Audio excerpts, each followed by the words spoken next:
Hi, you guys. Welcome to Coming In Hot. Please like, review, follow, all the good stuff. Make sure it's positive, please. I love you all, but welcome back to the show. I am so freaking excited. I've got two badasses here with me, okay? You want to know about beauty?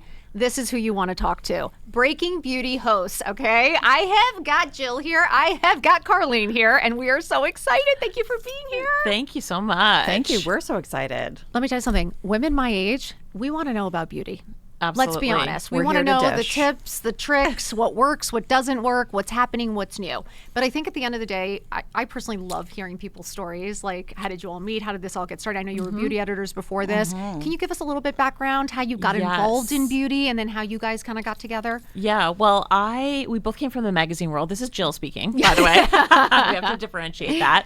But yeah, we both came from the magazine world. We didn't work together, but we worked across the hall from each other, and we bonded on a lot of press trips. Yeah. As beauty editors, you would often be sent to far-flung places to write about a perfume, and then lo and behold, it'd be Carlene and I at the hotel bar, and we're bonding and doing... Guilty as charged. Yes. She said before she wasn't that into champagne and sliders. I beg to differ. Well, sure. You're being thrown under the bus. Okay. It's true. Hard call out. We're like sisters now. It's been 8 years. So 8 years, 24/7, Yes. right? Yes. Yeah. But when we both started working in magazines, I didn't even know beauty editor was a job. I just wanted to write, be part of a creative process. There was nothing more fulfilling than getting all of your hard work in a tangible, glossy product. Like, still when those boxes came in the office, you could rip it open and you see the photo shoots you worked on, you see the stories you researched and wrote, and it all came together in a glossy package. How satisfying. Nothing will ever beat that feeling. No. To this day, I miss the magazines. I saved you? everyone that I worked on. You did? I still have all of them.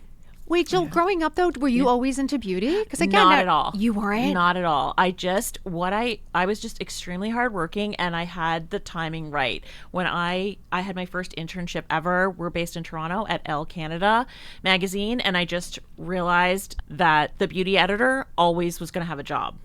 Because the magazines, what was like keeping them afloat and thriving was the double page spread advertisement from Estee Lauder and L'Oreal. Right. And I just clued in very early that was a beat that was always going to be required. And I just kind of like dove in, and there was always so many great women to talk about, so many great stories, and I kind of got hooked, and always something new to talk about too. You're never bored. And as a Gemini, I'm very bored often. Was your mom into beauty though?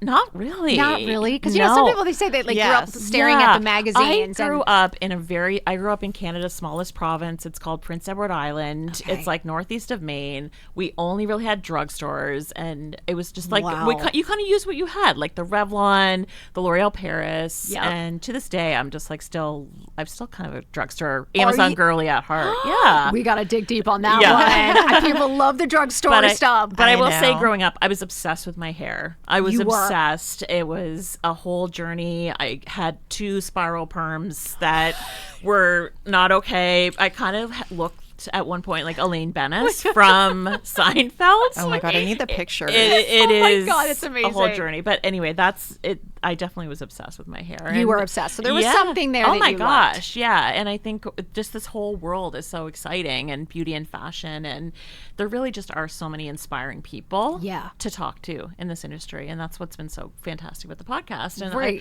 I think you would probably say the same thing. You didn't really know. Like, beauty editor was Carly, what was your background? Like, did you grow up loving makeup and fashion and everything? Or? You know what? I was a big fashion junkie when I grew up. I had, of course, magazine, and I was obsessed with magazines like so many people. It was before the days of social media. So I had like Calvin Klein ads ripped and wallpapering my wall. And my mom and I used to watch fashion television, it was called. Yes. I don't know if you ever saw that. It was out of the host is Canadian, Jeannie Becker. She's iconic. But I'm pretty sure the show was international. So she would be reporting from the runways and all of that. And remember the song at the beginning? It was like, "You are an obsession." And anyways, my mom and I would watch that. And so I was obsessed with the supermodels and all of that. Yeah. And in Canada, where we're from, we had a magazine called Flair, which was kind of like the Vogue of the North. And I really grew up on that. And there were so many great like models like Linda Evangelista who would grace the covers. Yeah. And I just was like pouring through the pages. And so I had the great privilege of working at Flair as an adult for 13 years. So I worked my way up to beauty director. And girls, it is possible. Oh, yes. That's the thing. You manifested that and you worked it. Absolutely. It just kind of all fell into place. Long story. But yeah, I ended up like, I did photo shoots. I've worked on photo shoots with like Harry Josh and Charlotte Tilbury. And I've the backstage reporting at Fashion Week from Paris and London and interviewing Pat McGrath and that's like every girl's dream. Marc Jacobs. It is. It really was. It really was. If you like fashion and beauty in any way, like we were all watching this. So absolutely. It was really. Was it as exciting as we thought it was? Absolutely it was. But it was also very Devil Wears Prada times. I would say the culture within the magazine. It's like the Kelly Catrons, remember? Like just scream at you. Oh my God. I was going to say our assistants would never survive. No. Yes. In our time. Yes. No. We were I got a call from Kelly Catron once and I like pretty much froze in my seat. I was like, what? I don't think I would answer. What? I'd be so scared. Yeah, I had no idea it was her and I was like, why did I pick up the phone? But we love you, Kelly. And it was like totally, but it was that thing where it was like, do you want to write, like there's this resort opening at this mountaintop and it was like, you know, do you want to write about it? We want to give you the exclusive. And in my head, I'm like, could not give a fuck. Do not want to write about it. Like, are you going to bully me? I was just like, oh my God. Anyways, but anyway, it all kind of very slowly fell apart, of course, with the rise of digital media and the decline of print media. Right. So 8 years ago, when the magazine went out of print, I was laid off. And it was the best thing that happened to me, of course. I'd been there too long. I was, you know, the story, I had kids, so I couldn't take the chance of bouncing around. And it was a small market to even be able to go somewhere else. And I wasn't in a position to be able to try to go to New York at that time. I was too settled. So yeah. And so Jill and I got together and we're friends. And right. So you got hired at this magazine with Jill, correct? No. This was after. Okay, got it. We worked at different magazines, but we got together after I was laid off. And you know, she's like, "What are you going to do?" And I was like, "Well, I'm going to do."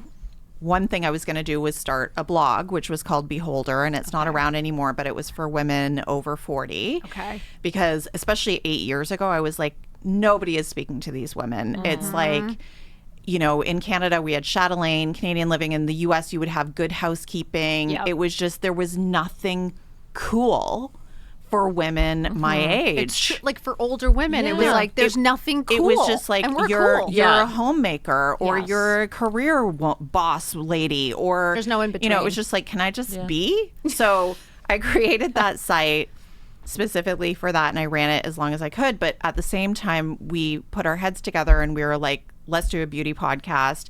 There was really not many out there, just a few. We got in at the right time and the podcast really took off. It was the right place, right time. So I ended up putting the Beholder on hiatus, now permanent hiatus. Although something could be coming up later this year that is like in that world. And we're going to be touching base. You guys, we have an exclusive. Yes. With Breaking Beauty, okay? It is true. So get ready. It's true. Wait, can I ask you a little bit about when you were, I'm just curious because what was the atmosphere at that time with the beauty standards? Because like I remember back in the day, you know, my mom would put a picture of a supermodel on the fridge for real to not eat. Like she What? Oh yeah. Like we I think that's common. Wow. And I would be like, if I was going towards the fridge, she'd be like, are you sure you want to eat that? And it would be like, guess not. Yeah. But it was like the beauty standards, I feel like they do change. Yeah. It's like, what were the beauty standards when you were working there? Like, wasn't it like, I felt like nobody ate, everybody smoked cigarettes. Like you just worked your ass off. You know what I mean? You were grinding, but you had to be super tall, super thin. There was a very specific type. And I do think like we're breaking some boundaries now with beauty. You know, they're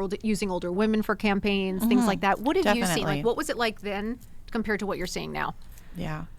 It's absolutely evolved. I was there through a full 180 evolution. Yeah. Like when it started, it was just like very thin, very young models. Jill and I talk about this all the time. We were constantly booking girls, models who were frankly underage. I'm just going to say that out loud now because what would happen is we would launch these girls in Toronto, and then New York would scoop them up, and we'd never get them again. So we needed to get them young before they would take off, and we'd never see them again. So always looking for like fresh face.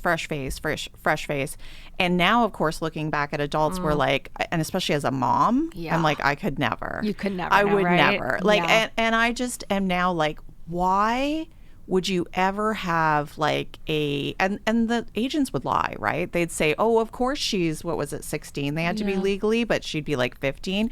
But now I'm just like, why would you ever even have a 15-year-old model when the average age of our demographic was like 32 or 34 for the magazine? It's like, it actually makes no logical sense. So, and even to this day, I'm looking at runways, and of course we've made improvements and we've seen kind of this evolution, but for the most part, it's still teenage girls selling clothing that 50-year-old women are going to be paying for. It does not make sense, you guys. It just does not make logical sense. So I would never do that now. And also, I think like it's so much more personality based now, where it's like, if you're trying to create a mood for a shoot, then like get somebody cool who suits that shoot. Like, absolutely. Right? I feel like get personality, get something. Just I don't looking know. at this card. And we also went through a time when we were very intentionally trying to be more diverse with women of color,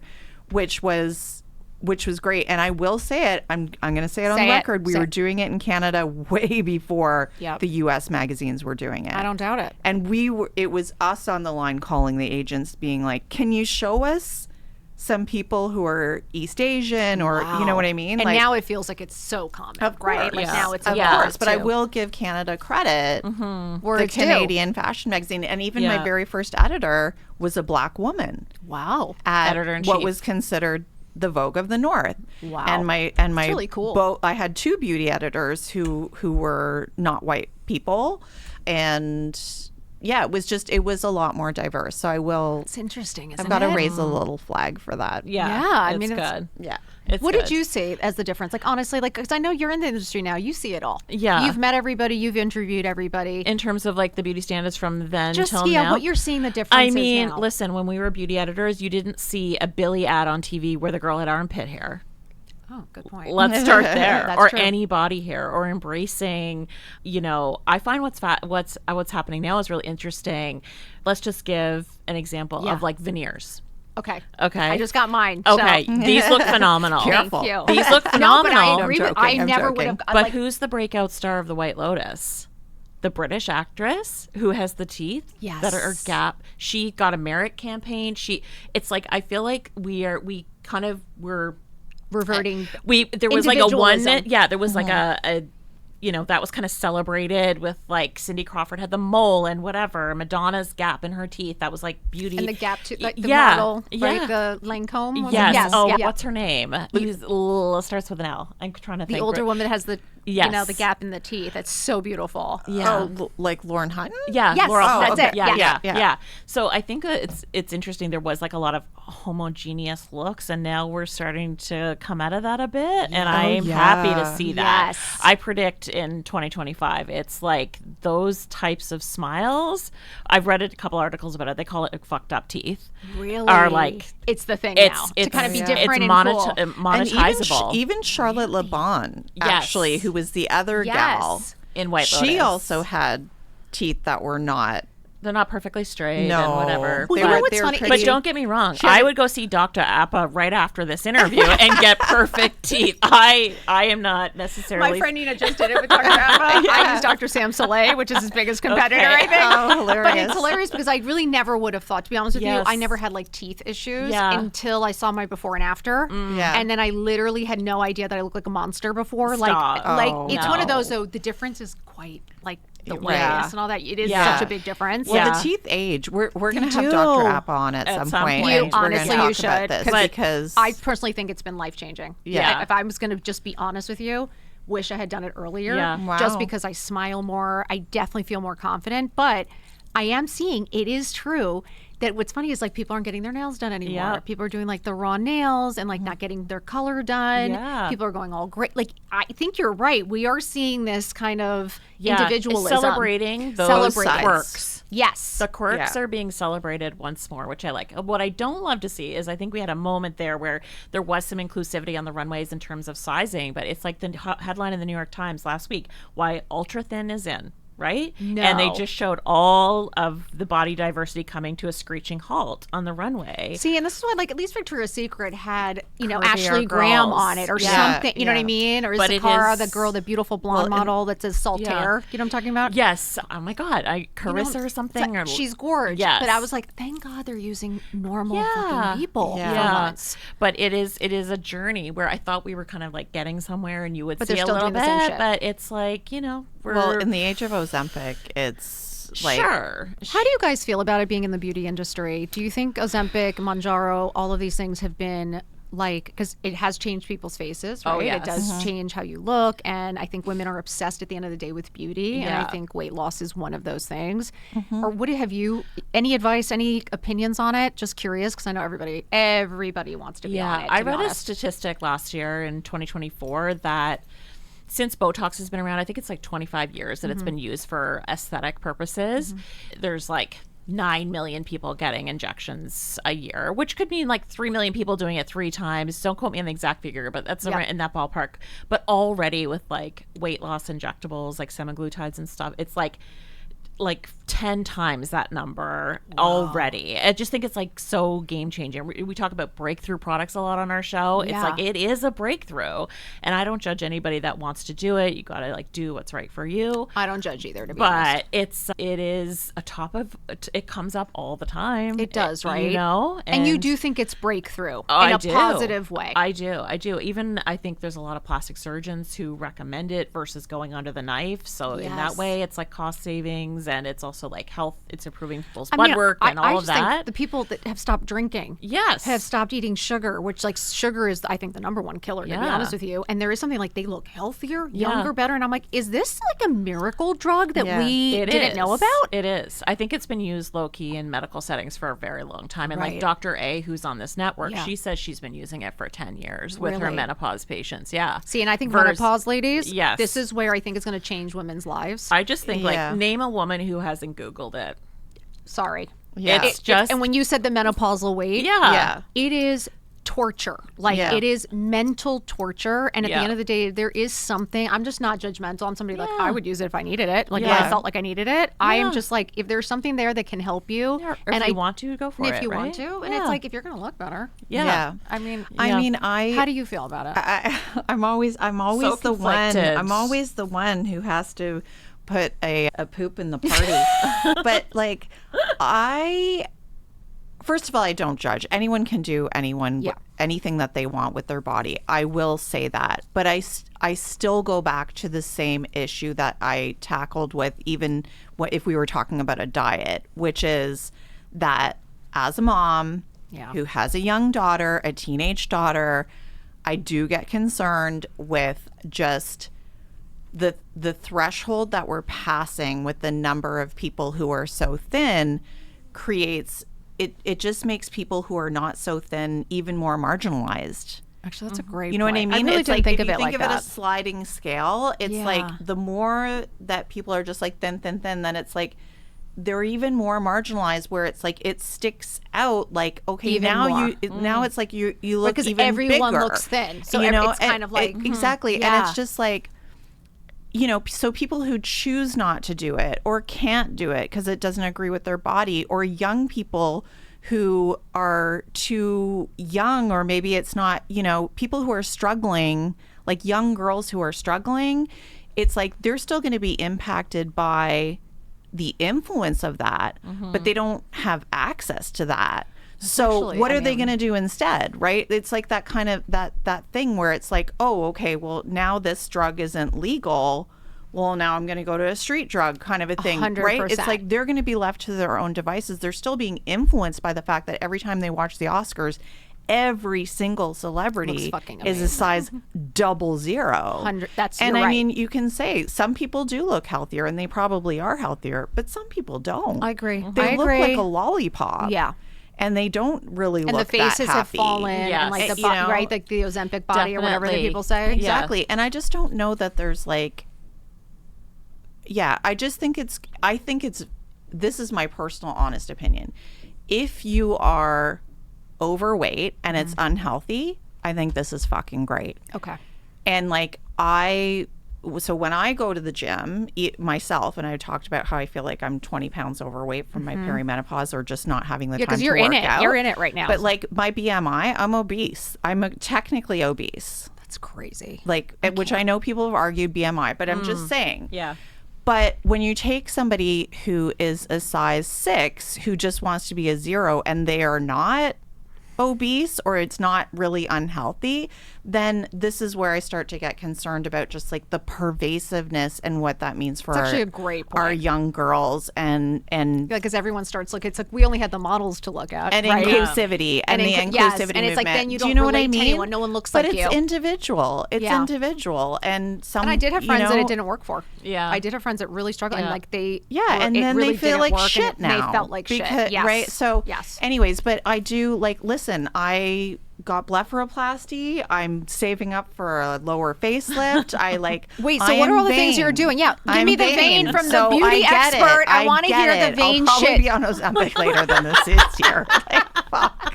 But I just want to put a point on that, which is that I do think a status symbol will happen where people who are rounder and embracing that, I think that will become kind of desirable like it was in art, in paintings, like the body of a Botticelli. Yes, is that what it was? exactly. It's still the most beautiful painting Yes. of it. The woman isn't skinny in any of those paintings. Not by at the all. way. Yeah. And God, not at I all. hope so. And like, Mona Lisa doesn't necessarily have a snatched jawline, but it's like these things are enduring symbols of beauty. Yeah. It's always evolving. It's always changing. It always has been. And that there's never going to be like just a perfect kind of silhouette or look. We're You're always right. going to be evolving That's and so changing. true. But I am happy I'm alive in the era of Botox and Ozempic.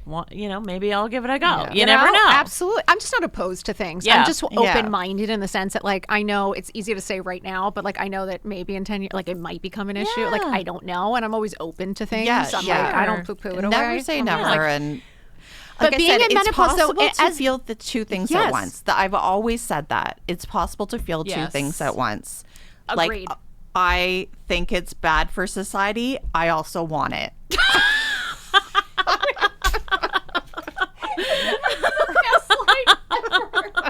I'm completely against it. I'll be on it by the end of the year. Thank you. Exactly. I fucking love you, Carlene. Wait, but you're in this industry, right? You're Yeah. both in it. You've met everybody again. You've talked to everybody. What are the things that you are obsessing on as somebody? Okay, there's the normal people sitting at home, right? Yeah. And they don't have access to anything. You have the information. You've met the people. Like, what are the things that you? And I want to hear from both of you. Yes. What are the things you are actually actively doing right now? No, go ahead, Carlene, because Oh, gosh. you've been embracing your guinea pig era, I would say, in the last little bit, more so than me. Okay. Yeah. Okay. Yes. Fair enough. So I did get blepharoplasty last year. Now? 2024. Can you explain what it is 2024. again? Because a lot of people just don't Yeah. know. the So process. this is eyelid lift. I'm dying to get that. Really? This one. It's funny. It's not this, but this one. It's folded drooping? over and it's drooping and kind Okay. of there's like extra skin. I don't know how to Okay. say So it. basically, it's an operation where they go in, make a tiny incision just to and remove the excess skin, right? Yeah, that's right. Underneath the eyebrow. That's amazing. That's right. So I had it done. That was, I don't know when it was. Maybe it was like 8 months ago or something like May. that. How was the recovery? Not too bad, I would say. Now I had a brow lift on one side and that just on this side because my eyes are asymmetrical. Okay. So he felt like the skin, as you were, remember you just said it was on Yes, one that's side. what it feels like. So actually for that, he did like a bit of a brow lift and it was coming in like this. So he did it just above my ear. Oh wow! Right. But he didn't do it on the opposite side because that issue can't even wasn't tell. happening. Yeah, you cannot tell. But I did have ptosis in one eye. So this eye droops more. And Okay. to be honest with you, it's still there post blepharoplasty. But it's better. It's a lot better. And, just my anatomy, this is what the way my face was going to go.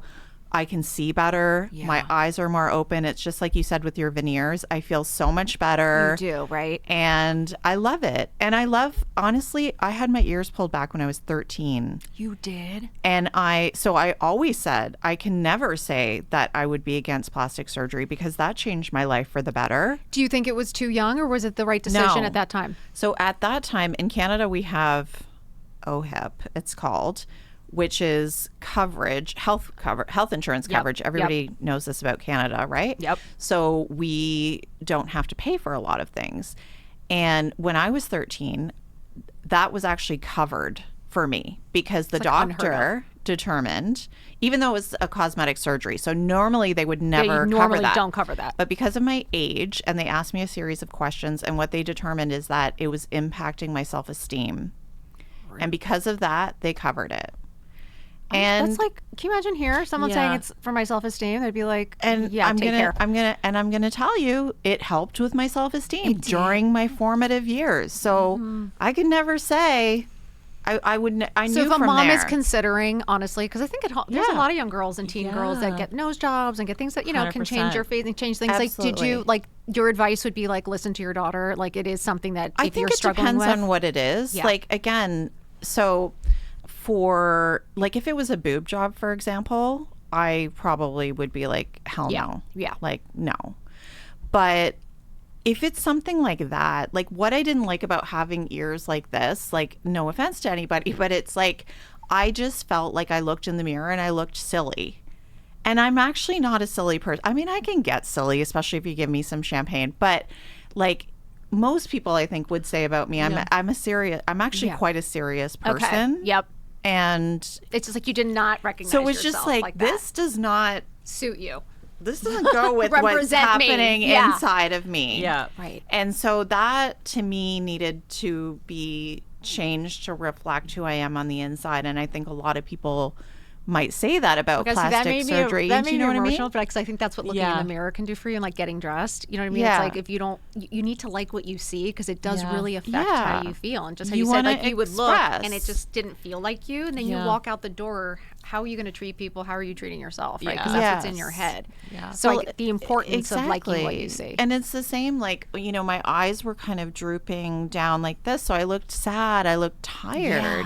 Yeah. And I think that, it really as women, changed. and it is that thing where it's like, okay, that opens up and it's like, oh, I actually do feel a bit more energetic and, a little more swing in my step or whatever. So it does. Yeah. It affects you. So that, but then yes, it does happen. You get one thing done, you're like, what's next? Absolutely. What am I saving up for next? As soon as I got my Botox, great. I was like, oh, well, there's another wrinkle there. Like, what? Exactly. Like, it's so true. Yeah. Jill, tell me from you. I am a chicken when it comes to I've done Botox, love it, greatest invention of all time. I always say you can use Olay and you can use and get Botox. Save your pennies. Honestly. It's so true. Dead if you have serious. Botox, there's like, you can use the cheaper skincare, right? Totally. And that's what, like, I always tell people who are even DMing us, and we do drugstore episodes all the time, what we call our #damngood episodes, where we really put our editor hats on and we review all these things. And there is #damngood skincare that's $15. There really is. There's definitely. K-Beauty, there's Olay, there's Neutrogena, but these bigger companies, Olay, Neutrogena, Aveeno, they are testing this stuff and they can just produce it en masse, and they have some of the best innovations. And I always say money, like with L'Oreal, it's through the roof. It's through the roof. know? So it's such a different situation compared to a small brand, right? Yeah, use Olay Regenerist and get Botox. And I've been, though, experimenting more with like lasers and microneedling. I recently did microneedling with exosomes, which I think is fantastic. You do. So See, I want to try the microneedling, but I'm kind of nervous of the holes and then the plasma they put on. Like, do you really recommend it? I do. And I think you need to do a series. I think you can't just do a one-off. Okay. And I think it is a little bit of an investment, maybe like $300, or, you can kind of shop around. But microneedling is basically creating teeny tiny little micro injuries in your skin, but they use a pen they numb your face first, and I think anybody can handle it. Okay. And they kind of just stamp your face with this tiny little pen that has like tiny little needles on it. Sounds scary. It's not. And it just completely changes the texture of your skin. Yeah. It really is that big of a change. It's really good. It's really good. Okay. Because I will get hormonal breakouts on my jawline and all of this, and it will, like, you can't use it on active breakouts, but any scarring and stuff, gone. It's amazing. Texture wise, if your pores are like drooping and you feel like your pores are giant as you're aging, which I think is a lot of people do, it's game changer for that. And then exosomes is kind of like it really takes it to the next level, because exosomes are from like regenerative medicine, and they are basically super healers for your skin. So people used to get microneedling and be out with a red face for like a week. Yeah. Exosomes, which is why I don't like it, because we have to film and stuff. So honestly, there's no downtime like that. Exosomes, 24 hours. What? Yeah. I've done it a couple times now. It's crazy. You look normal again. Yeah. No one would have a clue you did anything. Really? Yeah. So I'm like I like the no excuses things. That is quick and like it works and it doesn't take a lot of time, because moms just we don't have time to be sitting around with your face fucked up for a week. 100%. You know? And that's my personal experience. But we've had almost 400 episodes of this podcast at this point. We've interviewed so many derms, so many plastic surgeons, makeup artists. They are all on board with it too. You know, so it's like, is that the biggest takeaway usually? Like when you're talking to all these experts, I mean, you guys, Breaking Beauty is a podcast that they have the sickest guests on, and you really do dig deep. And I love that you do things like a drugstore find, because I know our followers really appreciate a great deal. So we have to tap into those, because I really want to hear your favorites. We'll come back and we'll do a whole drugstore episode. Can you? Absolutely. Wait, I actually want to know, because I love going to the drugstore and getting makeup. Like, I don't know if it's a memory of when you're a kid. Oh, yeah. Do you know what I mean? And you go, like, pick up all your favorites, but, like, there's great eyeliner. There is, great foundation. There's great makeup. We test it all. And you do not have to break the bank to do it. Really Definitely not. Right? We'll come back. We'll share all. Because we need to, like, dig deep on this. Yeah, well, that's why I will say I love that about you, too, how you try on you said you try on all the clothes from Amazon. Everything. So that's what we do with beauty. We try everything. So you're doing the Lord's work. Yes, absolutely. You're welcome. No, but like in the magazine days, right, you would see, and even on a website, 18 of the best mascaras, la la la. That is not editing. They're not. That is not editing. That is cashing in on affiliate links. You guys really try everything, don't you? We try everything, and we don't talk about it unless it's #damn-good. So we have that in common. Your listeners will understand that, because it's like you guys know, they actually take the time to try everything for you. Yes, they take the work out of it and then actually tell you exactly what's really good and share what's good with you. Yeah. And then another thing I would say is great is that everybody's raving about, it's the next thing on my wish list to try, is PRP under the eye. So if you have puffiness, dark circles, are really recommending getting the PRP, which is platelet-rich plasma. It's basically using your own platelets. Isn't that when they spin it? Exactly. Using your own. It's basically regenerative for under your eye. And I really want to get that done next, because this is where you see, so many moms are out there. I don't have kids, but every mom that I know is like, I look so tired. Oh my God, I look like I haven't slept in a decade. And the neck, you guys. Yeah. I need tips on anything that's. I feel like women, when they're aging, the neck and the hands give it away, because we can tan, we can do everything. Yeah. But Nora Ephron wrote that brilliant book. I feel bad about my neck. It's like so every woman over 40 is like, oh fuck yeah, I know exactly what you're talking about. And that's what we need. You guys need to help us with this. Yeah, absolutely. Okay, I really do want to know. This is my thing as well. This makes me. I'm turning 50 next year. Yeah. What would you do if you had my neck? You wouldn't be able to do your stacks. Stop. No, my neck is like on a plane. Stop. You know, I will fucking stack you. Where it's thing I do. It's just kind of all melding into one. So I feel you. So there's two ways that people age, right? There's if you had a lot of collagen in your skin when you were younger and you had kind of a fuller face. Yeah. That was me growing up, and it's actually great because later you kind of like you get more contours and stuff like that, and you have that rich collagen. But what happens is gravity takes over and then it falls. Right. So you get sagging more than the fine lines. And so you need to treat when you think about aging that way. Right. Other people, had like the Kate Moss cheekbones from day one, but they tend to have like a thinner skin, and that is when you get more wrinkles. And on the neck, you get the bands instead of the what I'm dealing with. So they are different. So the bands, you can do Botox. Okay. And actually, we just had a dermatologist on the show, Dr. Dendy, and I love Dr. Dendy. Yes, she's amazing. She was on my show too. She does it herself. She gives it to herself. I know. Obviously, you're not going to do. I was like, that seems very dangerous, but yes. Okay, so Botox is good for that area. It's called the platysmal bone. So it's like what she said it's the muscle that kind of like drags this down, like from your chin to your neck. So it's like kind of relaxes them and makes it like a less pronounced. Yes, it's smoother. But then you got something else. Yeah, so I got something called the Nefertiti lift, which actually uses Botox as well. Did you say titty? Wait, what is Nefertiti? Nefertiti lift after the Nefertiti neck, if you think about the cameo. But what is that? So the Nefertiti lift actually uses Botox as well. And I don't have, the results are not in yet. I got it yesterday. Okay. But this is supposed to be like a non-surgical neck lift. So they did 16 needles, 16 units in my neck. So they do like 4 on either side, and then, you know, it's like 4, 4, 4, 4. So you get 16 needles in total. And they say that this is going to lift because, as Jill said, it just relaxes those muscles that are pulling down. Especially when you're always talking and laughing, right? Because that's why this goes away, because you're breaking it up every time you smile. That's what I'm saying, that it's a waste of money to do that. Well, you said, so I also got Botox right here and here on these lines, just one shot on each side, just to help with like, because again, gravity, the corners of your lips just all of a sudden face down. So that's just to treat that. So the jury's out on the Nefertiti neck lift. I'll have to get back to you next time. I actually do want to know, because that's something I would definitely try. Yeah, for sure. But I honestly, like, eventually I will do a neck lift. Yeah, I will too. I don't like how it looks. I don't That's the give one a thing shit. that bugs There's me. not I don't enough know why. cream in the world. What do you think about the masks, you guys? Because I know we're in this mask. I feel like I've never seen more people using masks. Like every single time I open my TikTok, face masks, the or face the masks, LED. We're going to talk about both, because I know red light again has been something that it's interesting when you talk to the derms of like what they think is worth it and what not, and like just whether you take the collagen. You know, there's now the sea moss that everyone's eating. I'm just like, I cannot keep up with everything. NAD, I know, is like the hottest thing to be on. Can you just like, can you give us make us understand what is happening? Because I feel like there's a lot going on right now. For sure. What is right now, like with the masks? I tried a neck mask that pulls the neck up. It's, I guess, a Korean mask that you wear. Goes around your ears, you pull it, and it lifts.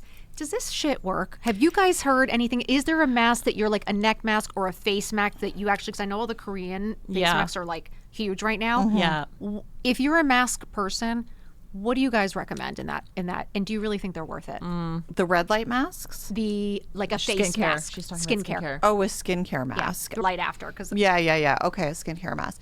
I mean, skincare masks are very simply like ultra rich versions of a cream or an ingredient, but you're keeping it on for longer. So, I mean, sure, it can help. I would say it can help with like your barrier, because you're giving it that rich nourishment.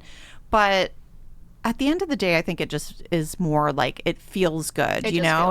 When you're talking about the sheet masks and that kind of thing, a lot of them tend to have like a cooling effect, and a lot of them are steeped in like a serum. So it's just giving you like that moisture and glow, that richer kind of effect. I do like a mud mask kind of thing for clarifying. Okay. Like I'll give that to my daughter, because I do think like those clay masks and stuff like that. Totally makes a good one. Detox mask, it's called. Yeah, like you've got to leave those using stuff on. Like that? I know the teens are obsessed with Sephora and Drunk Elephant. There's a lot of controversy that Drunk Elephant's not good for their skin and all this stuff. Like, there's a great line for kids called Bubble Skincare. It's at Target. Oh, really? Yes. And it's all less than $20, and it looks like Drunk Elephant. Ladies, bright colors. Can you say the name one more time, Jill? Bubble Skincare. You guys running? That's at Target. That's just good to know. Target. Like, I think it's at Amazon. It's priced well, and it looks cute. It's adorable. It's like all genders. Yeah. The cologne situation, the showering. I don't even want to know what's going on, but like bottom line, it's a situation. Yes. So it seems like you want to get something that's affordable, but that actually works, and you don't want to put all this stuff on their faces when you don't need to, right? Yeah.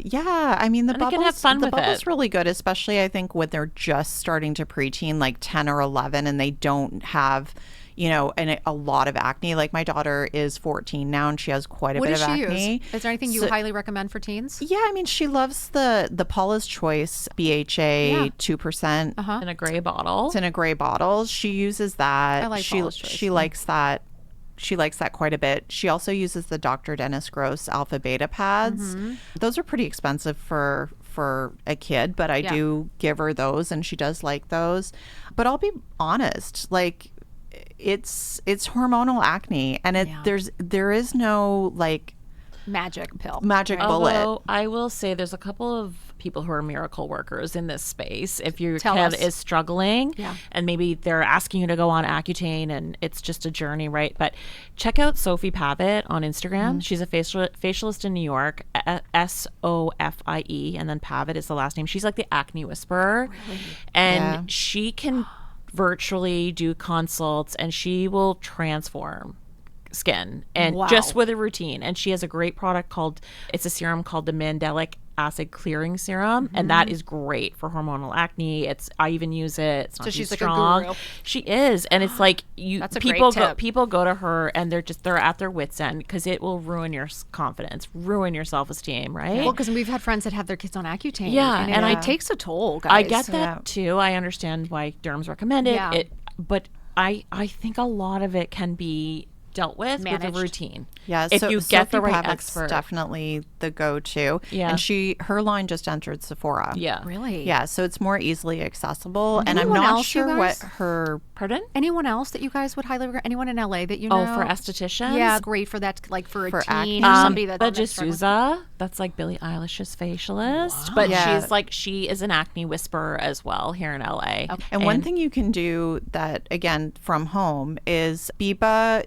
developed this kind of app within her website where you can like copy and paste all of the ingredients on whatever skincare it is that you're using, and it's a pore clogger checker, and it checks every ingredient on the list to make sure that it's all non-comedogenic, because often people are just using things that are exacerbating their problems, right? They're making it worse. So she firmly believes that every single ingredient has to be non-comedogenic. And so you can use that app from anywhere in the world just to make sure that at the very least, you're not clogging your pores with something that you're already using. Okay, that's actually really interesting to know. Yeah, she's great. Shawnee Darden. Great. She's got 2 daughters, so she's living it. And her peel is great. Yeah. That mask that she does, like the quick mask. But I love that there's people advocating for the kids now, because it's like what we use is not what our teen daughter needs to and you use. don't want to be spending a ton of money. And listen, I'm not advocating that 10-year-olds need a skincare routine. They actually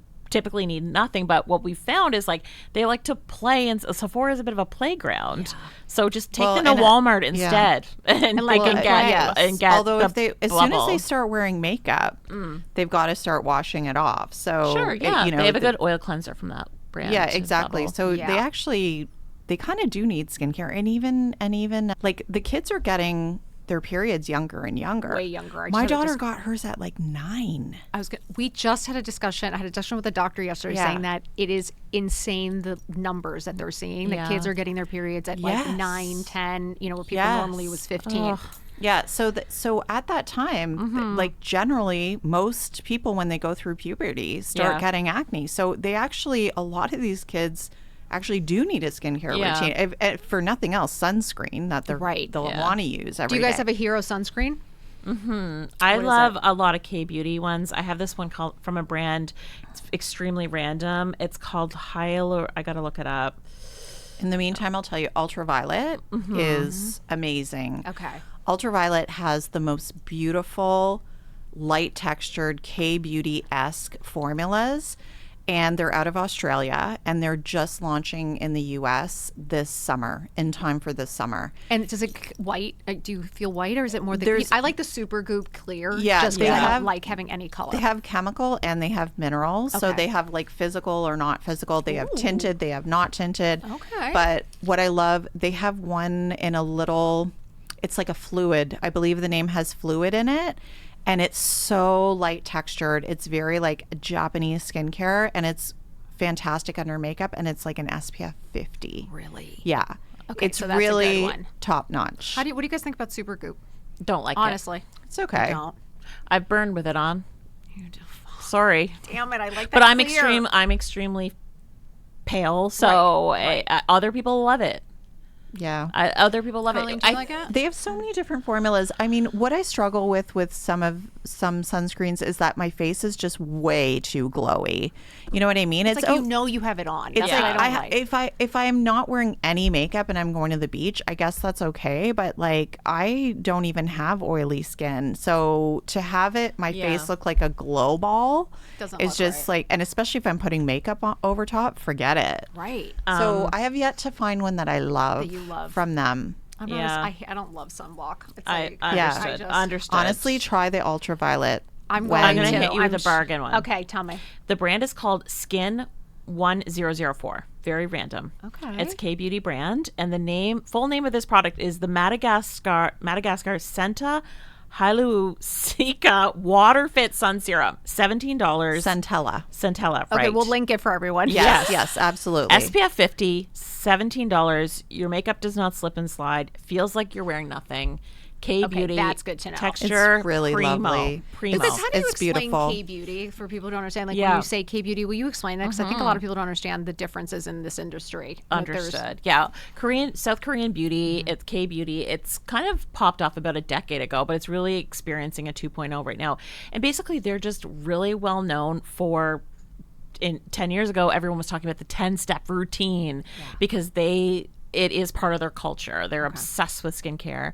And because they're, South Koreans are so obsessed with skincare, all the best innovations come from there, all the best textures. I know like 3 creators that I follow. I'm obsessed with their journey right now. They all flew to South Korea to get their plastic surgery done. No. And one of them lives here. Ladies, do we all have to go? One of the girls lives here in LA named Amy Chang. And she said, like, don't even bother looking for my doctor on Google. He's not on Google. This is referral only stuff. Ladies, we're on a mission. Okay. No, I already have my sights set on Dr. Catherine Chang right here in LA, and I am saving all my money. But beyond that, if you can't afford to fly there, you can't do all this thing. You can tap into the K-beauty textures, colors. Their makeup is like almost like skincare first, I would say. A lot of it, like peels that are for your lips. You know those peels that are all over TikTok? The tinted. I did buy one of those. That is right from K-beauty, where it's like genius. You're like staining, you peel it off. Yes. This like doll like kind of look on the lips. Like it is very and much. there's a big focus on hydration. Yes. Really big focus on hydration, which is great for skin barrier. So it's really like if you can keep your skin barrier right, that in itself helps with so many things, whether it's acne, wrinkles, inflammation. Yeah. So like ingredients like centella, that helps with redness, that we have a bit of rosacea, so that's like our thing. So just in so many ways, but then you get those super inexpensive price points, and it's just like a miracle. A formula for success. How would you know what to get and what brand? Like if you wanted to get, like I'm interested because I'm just like, I do find, I mean, their skin is so perfect that you have to wonder what they're doing. Yeah. But how would you get started? What would you recommend if you wanted to kind of try the K-beauty? A routine? Yeah. Excellent brand, COSRX. It's all over Amazon. COSRX. I think that's the two. I think that's a hyaluronic acid I use. That might be very possible. Maybe, yeah. It might their be. low pH morning gel cleanser. I think it's $5.99 on Amazon. Their pimple patches. First pimple patch. Their snail mucin serum.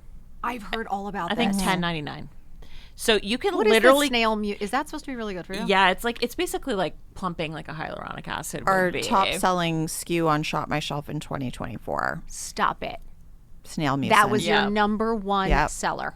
Yeah. Actually, the one that we sold out was from the Clog, but that's also K-beauty. So there's a couple of websites if you want to research it. SokoGlam.com, SOKO glam.com.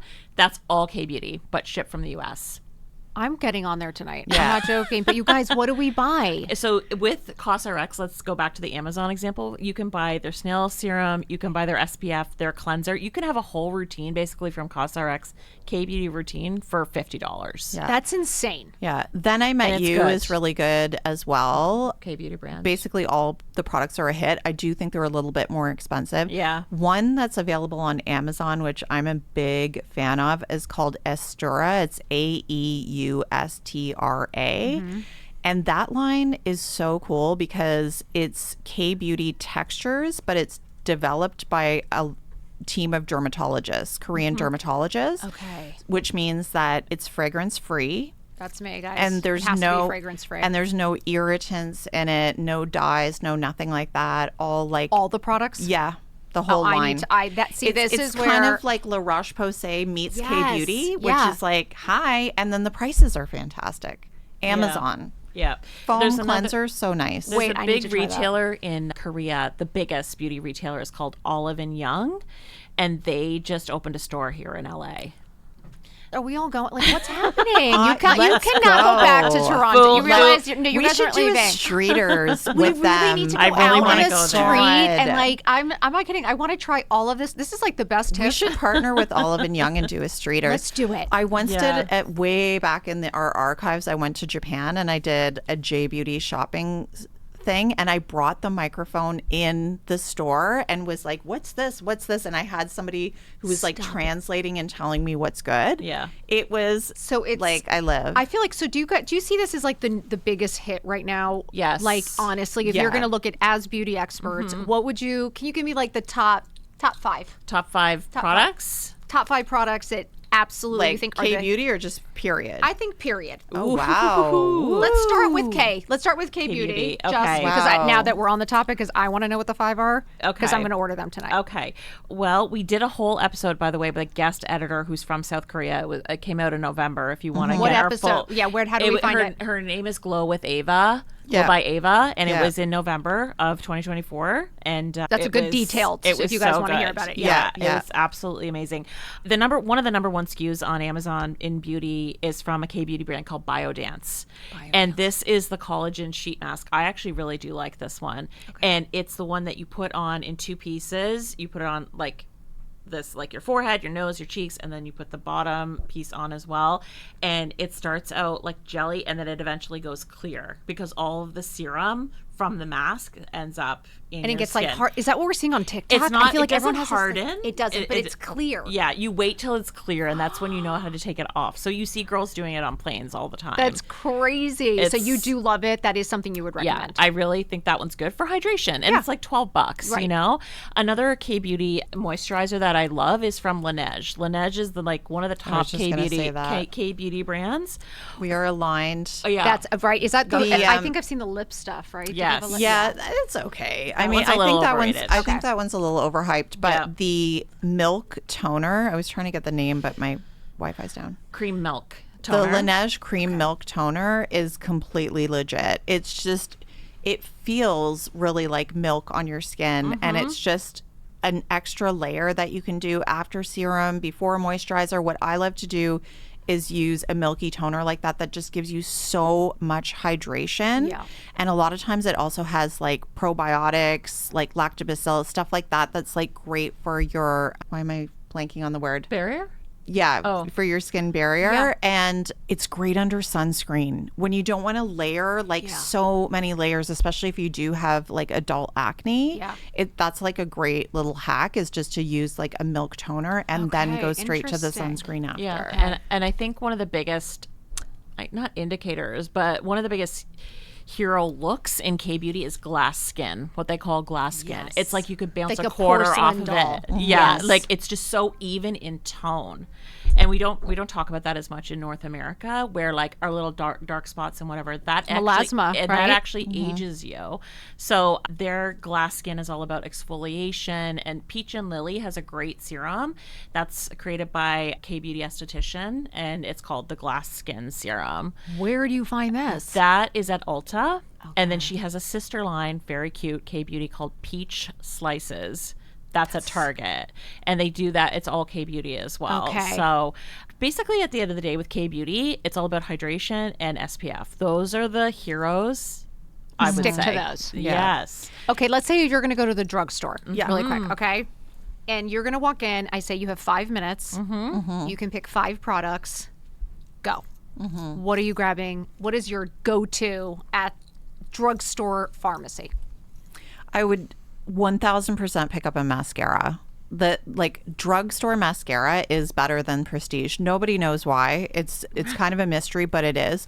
So some of our favorite, the one I've been using lately is the Maybelline Firework It's in like a bright pink tube. Okay. It's so good. And what I love about it is it gives you like volume. It stands up really well and it lasts. No transfers, which I can tell you because I had to have blepharoplasty.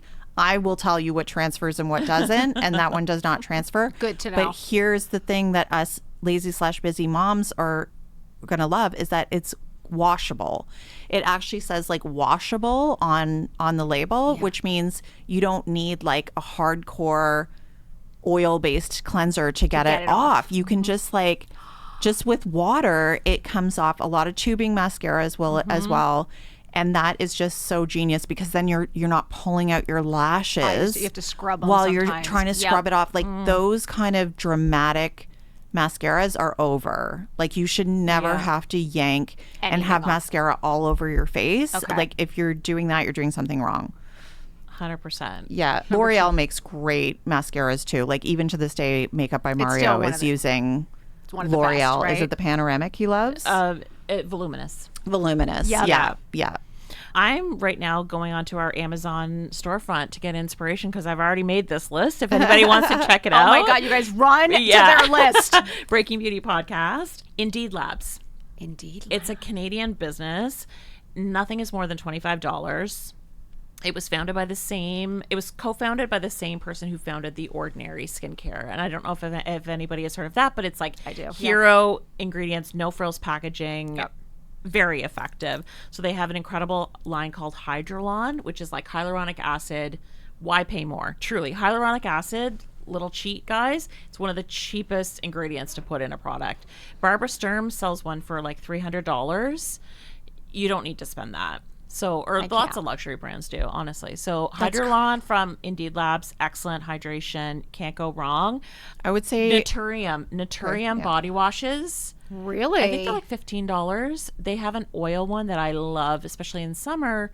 Gets off all the sunscreen. It's just really not drying at all. Absolutely. And it's priced like the same as Aveeno, isn't it? Yeah, it's like $17 or something That's around a good that. body wash. It is my so. God, really? That's truly luxe for less. Like you would have no idea that you're spending if you just saw it in a shower. Yeah. Another brand that's great for that is called Odele. I think they're at Target. Odele. Great body wash. Great body wash. There's shampoos and conditioners too, and even the packaging looks like How do you guys feel kind about of like Native? Necessaire. I've tried their deodorants. I've not tried their body washes. Okay. Yeah.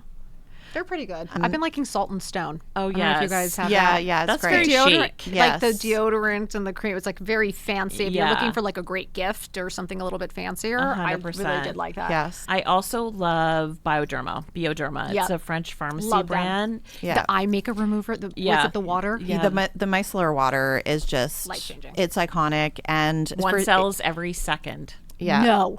Yeah, and if you have, again, dermatologist backed, so it's not going to irritate anyone. And if you have rosacea like I do, I personally find a micellar cleanser is great because even water can make my face go red. Really? So I'll do a proper wash at night, but in the morning I might just do a micellar, and I use the reusable cotton rounds. Done. And you're good. Yeah. What's a lip gloss? Number one lip gloss. Ooh, at the drugstore. Yep.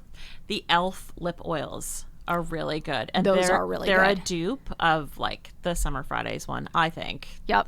Or Those the are really good. I think they're going after Clarins if I were to guess, but Oh, yeah, they're good. definitely. Like I e.l.f. think they're $6. e.l.f. is good. They have They- this foundation. They do good stuff. The foundation is good. They dupe very well. They dupe Charlotte Tilbury constantly, right? and they do a pretty decent job. What's your favorite lip gloss? If you had to pick one. at the drugstore? Yeah. Oh god. Your Revlon Balm. Oh yeah, the new one. Oh god, what's the name of it? Not sure. Okay, so Revlon had a product that they brought out during the lockdown. It was a lip product. It's like a balm. I need to get the name, but it's in a white tube. And they ended up discontinuing it because everybody was when wearing they do that. masks. So they were like, it's just not selling. But so many people rose up and were like, can you bring that back? Because it's so they moisturizing did? and lovely. It's called the Revlon Super Lustrous Glass Shine Balm. It's a hydrating tinted lip balm. It's sheer, it's glossy. but it's really comfortable on the lips. And they had one called raisin or rum raisin, and people like flipped their lid that it was gone. And I tried it. I and have felt that way about certain and products. it's like the perfect kind of 90s, like it's giving a little bit of Mac Twig, it's giving a little bit of spice. It's got like a little bit of mauve undertone, but you can apply it in the back of an Uber. Like, and that's available. Yes, that we can find. They relaunched it. They need to relaunched it because relaunch a so few many things. people, there was like, I can't remember what the numbers were, but it was like they had something like 1 million people request it back or so. Like it was something That's insane. There was a lore around it. Yeah. I talked about it, I think, in our last drugstore episode, but they brought it back. And it really, in my opinion, that particular shade, the raisin or rum raisin, I would say is more wearable than the Clinique Black Honey. Really? Yeah, because that one is a good. bit Okay, deep. we're all buying it. Yeah. And we're all going to be busting out of that. There you go. I just had Last thing though, we should we didn't mention a good skincare. What about the we did. L'Oreal? I mentioned Indeed Labs. I'm going to tell you though what's happening in 2025. Tell us. Biggest unexpected trend: drugstore hair care. What? The biggest thing. Why?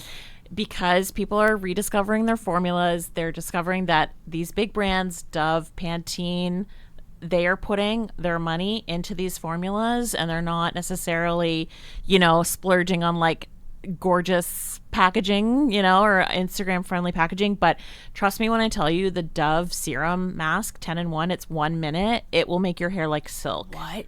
Really? Because I do think like the hair health is like a big thing right now, right? It's like a lot Yes. of follicle drops and massaging. Yeah. We're all manicure. losing our hair. We're all I losing our mean, hair, that's and like happening. the feel of it too. Yeah, I think drugstore hair care got a really bad rap. It did. And I tell you, I will do a Pantene. I will do a Dove. And I love my Way shampoo too. But if you're looking to save money, those formulas are great, and they're always innovating them. Yeah. Is there something you love? Skincare too, or just hair? Anything that you're seeing for 2025 is like the biggest thing that you're. Well, honestly, on that topic, everybody is losing their hair. And I will say at the drugstore, like there's Rogaine for women, and it works. Like we have talked to countless dermatologists, and I forget what it's Minoxidil. Minoxidil Is the effective. and that is that is the go-to ingredient. It is Rogaine, and it is available at the drugstore. And I'm sure somebody will come out with a version in a fancier package. But that, like, I would say just wash your face after, because you don't want it all over your face. Because that shit works. Wait, I just hit myself. That shit works. I cannot. Yeah. Wait, but for 2025, really, Yeah. you guys, first of all, who would be the next huge celebrity or like that or doctor yeah. or somebody? Like, who do you guys want to talk to next? Because I know, and I want to talk. Who have been your favorite? Just really quick. I want to wrap it up a little bit about the podcast and just Yeah. like what you guys talk about. Who have you had on? Like, what has been like maybe your favorite interview? Who do you want to have on? Well, for 2025, a dream guest is, I'd say, Rihanna. She's never done a beauty podcast, and she has she changed the game when it came to makeup. Fenty Beauty I was gonna say, changed Fenty- the game. It was before we had like What about it changed the game? Really quick. they did Jill. 40 shades of foundation in the store. You could walk in and find your shade, no matter if you were, a 1 on the Fitzpatrick scale, as they say in dermatology, or a 6, like a melanin rich. And that they used to make all kinds of excuses as to why they couldn't carry 40 shades. And now it is like table stakes. If you were a brand at Sephora, you were, everybody's measure looking up to for that. the breadth of shades. And they should, because beauty, that is, I think, a huge step forward. Okay. I think so. I want to talk to her. Yeah. About it, and also Riri? just oh Yeah. I mean, I'm setting the bar high here because gotta dream why big. not? Yes. And then also Pat McGrath. She sets the trends. Yeah.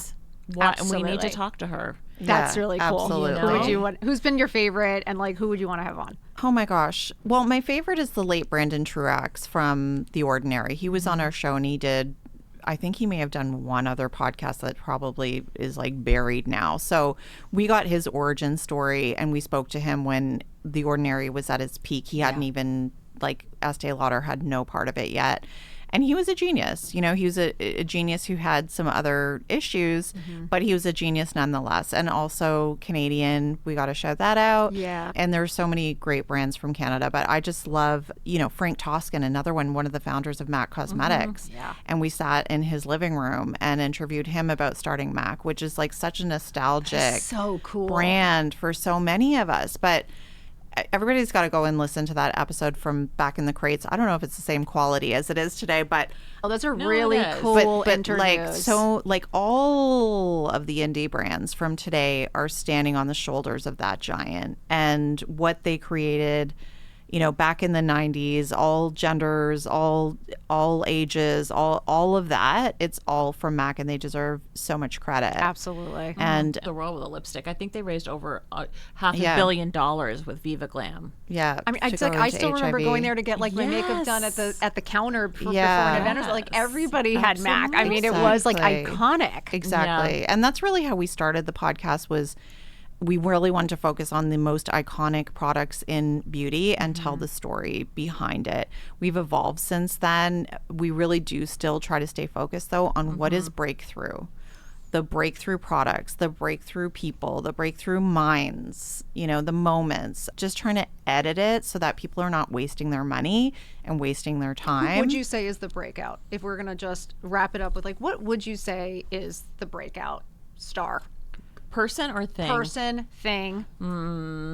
Right now, you mean? Right now. Oh, who's the moment? I think who's the moment I personally think, and I kind of predicted this for 2025, but definitely women, sports, and beauty are coming together like they've never have before. So we're seeing Simone Biles with a K18 contract. We're seeing Maya French, who's an incredible, cool British makeup artist, doing a collaboration with Nike.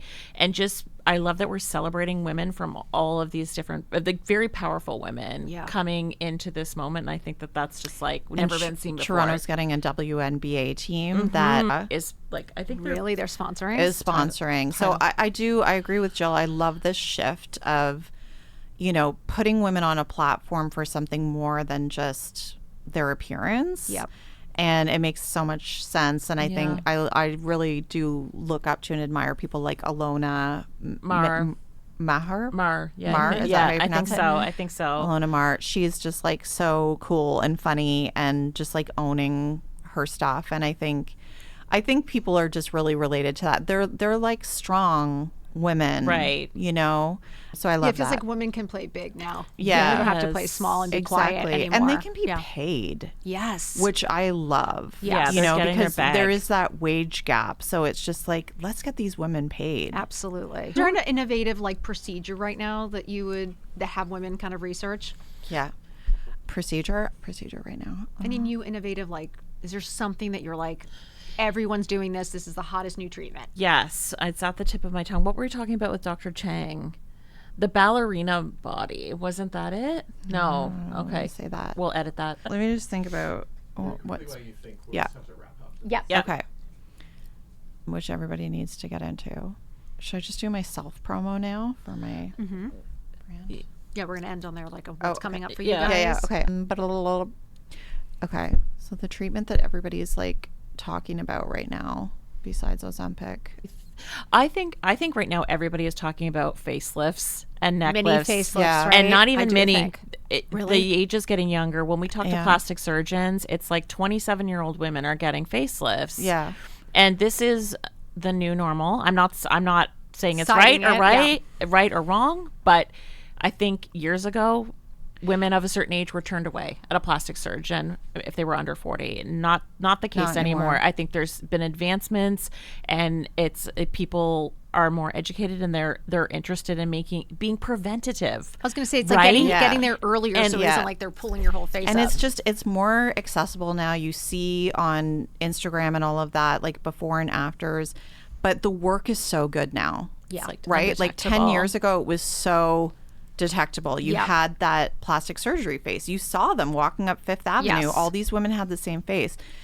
We truly are in the undetectable era where you can't see the scars. It's very fine. We are going to have Dr. Catherine Chang on our show, who I think is like the queen of undetectable era right now. She works with all the celebrities, but it's just like, I personally, like, I haven't done filler in ages. I'm not a filler girl. I don't like filler. I think that you keep doing it in different places, and it's like, what would be an analogy? It's just you lose track of it. Yeah. And it's kind of like Migrating. things are ebbing and flowing. They're migrating. Absolutely. There's hills and valleys and all this shit. You've lost it. You've lost the plot. Yep. And so I'm not about it. I love Botox. That's different. But yeah, even yesterday when I went in to get my marionette lines done, she was like, how about filler? I was like, no, Botox. That's what we're doing. Right. But it's funny because before we would always joke and be like, use Olay and get Botox. Like if you're on a budget, that's the girl math. Right. Just like wash your face, use your sunscreen, And get some Botox. Get some Botox. Right. That's the formula. You want the quick and dirty. But now I'm in the camp where I'm like getting almost no Botox. Like I got it done yesterday. Before that, I hadn't had it done in years. I'm doing it I'm less, saving I'm saving all my pennies for surgery. Yeah. I think that's where we're at now. Okay. Less Interesting. filler, more One-time. surgery. Well, you just said yourself, like it's what's in the group chat. It is. Right? Mini it's facelifts like you're is in sending the group you're chat right sending now. the before and afters Yes. back and forth. It's like what we do. We contain multitudes. We want to empower women, but we also might want a little. But it's you like, know? think about the Yeah. math that you're spending Sure. on those injectables, like especially people who are going every 3 months.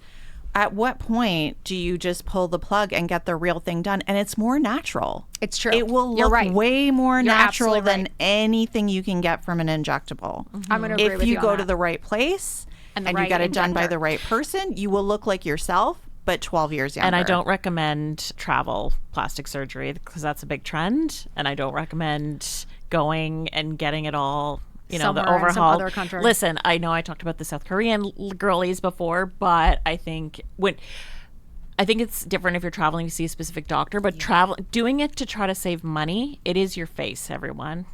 Let's Agreed. remember it. Be smart. Be smart. safe. Recommendations. Absolutely. Do the work and the research. Yes, 100%. Absolutely. Just be safe out there, everyone. So, ladies, I could talk to you guys for like literally another hour. I'm not back. joking. I have like another 20 questions about all of Yes. this. But I just want to know, you guys, first of all, I know Breaking Beauty podcast, Yes. Dear Media, everywhere that you can listen to it. But I want to know, just finish off what is coming up next for you guys. Because I know Carlene might have a little exciting news. Yes. So just a Take little the bit of what's floor. coming up. And then you guys can always catch them on Breaking Beauty. Oh my gosh. Thank you so much. I am so excited that I am actually launching my own skincare line later this year. It's starting with just one hero product. And you're going to say why. I know that. It's because as an editor, it really goes back to the conversation we had before. This is a line for women over 45. This is for women my age. And I feel like I'm in this boat now and they've been underserved. I think there's a lot of clutter out there. And we have had this evolution where we're seeing really great makeup brands that are catering to us really well right now, like Merit, there's Jones Road, there's so many. But I still feel like there's not a lot of brands who are targeting us from a skincare perspective and truly showing us as we are, like reflected and having some fun with it as well and kind of like keeping it elevated. It's basically everything that I've learned over the past 20 years as a beauty editor and putting it into this brand, really curating the ingredients that I think really work, taking out the shit that I think is nonsense, and just giving you this first treatment. This is like a little exclusive. It is a treatment. So it's something that is going to help with the look of aging and everything, but also hydration and helping to deal with like the sensitivity and the inflammation that we start to get around perimenopause, but not talking a lot about perimenopause because that's not cool and fun. Right. Okay. Well, you're basically all going to have to go buy it. Yeah, That's really the point pretty here, much. right? I'll You're be saving sending the it world to one you, face don't at a worry. time. Exactly. Ladies, Absolutely. I am just thrilled to have you here and talk to you guys and just be, now you're my friends. So you're stuck with me Aw. forever. Love you. And I love you guys. Thank you for being here and thank you for Thank sharing you. your wisdom. We Thank really you appreciate you guys. so And you guys, much. everyone, please listen to Breaking Beauty. They are amazing and they give you all the tips, all the insider information. And trust me, you will absolutely adore them. So we'll be back next week. I love you guys. Thank you so much for listening. I'm so grateful. And don't forget to follow, like, and review. I love you all. See you next week. Bye.